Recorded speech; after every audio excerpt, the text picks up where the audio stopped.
Sir काय म्हणणं आहे आपलं, काय काय आमचं म्हणणं एवढंच आहे की आमच्या मच्छीमार नगराचा पुनर्विकासासाठी आम्ही जवळजवळ 25 ते 30 वर्ष प्रयत्न करतोय. या 25 ते 30 वर्षामध्ये आम्ही बऱ्याच वेळा फसवलं गेलेलो आहोत.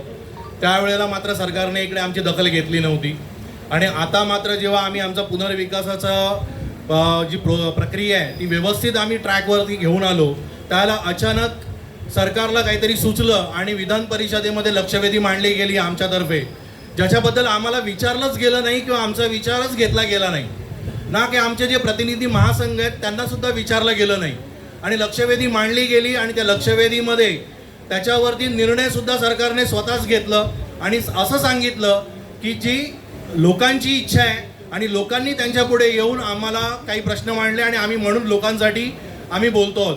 परंतु हे धांदात खोटं आहे. आमच्यापर्यंत सरकार आलं नाही.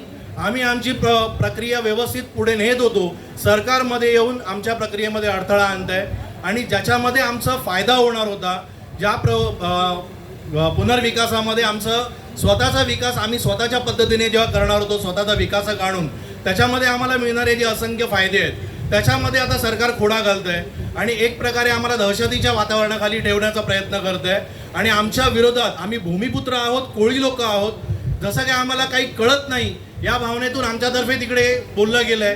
ते साफ चुकीचं आहे. आम्ही विनंती करतो, जे कोण आमदार आहेत प्रसाद लाड साहेब आणि दरेकर साहेब यांना आम्ही इथून माध्यमाच्या इथून आम्ही विनंती करतो, सगळे इथे बसलेले आहेत, या सगळ्यांच्यातर्फे आम्ही विनंती करतोय की साहेब आम्हाला आमचा निर्णय घेऊ द्या. सरकार आमच्यासाठी जर आहे ना तर मग आमच्या हिताचा निर्णय घेण्याचा अधिकार आम्हाला नाही आहे का?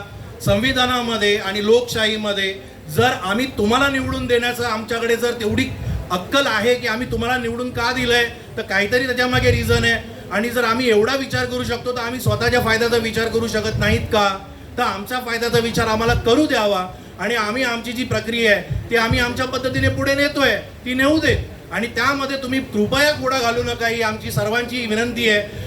आणि या माझ्या बोलण्याला अनुमोदन म्हणून तुम्ही सगळ्या लोकांना बघू शकता, इकडे सगळी लोक तुम्हाला इथे विनंती करत आहेत आणि हे आम्ही हात जोडून सांगत आहोत, जर गरज पडली आणि जर आमच्या विरोधात तुम्ही गेलात आणि तरीही जबरदस्ती आमच्यावरती कुठलाही प्रोजेक्ट लादण्याचा प्रयत्न केला तर आम्हाला आंदोलनाशिवाय पर्याय उरणार नाही.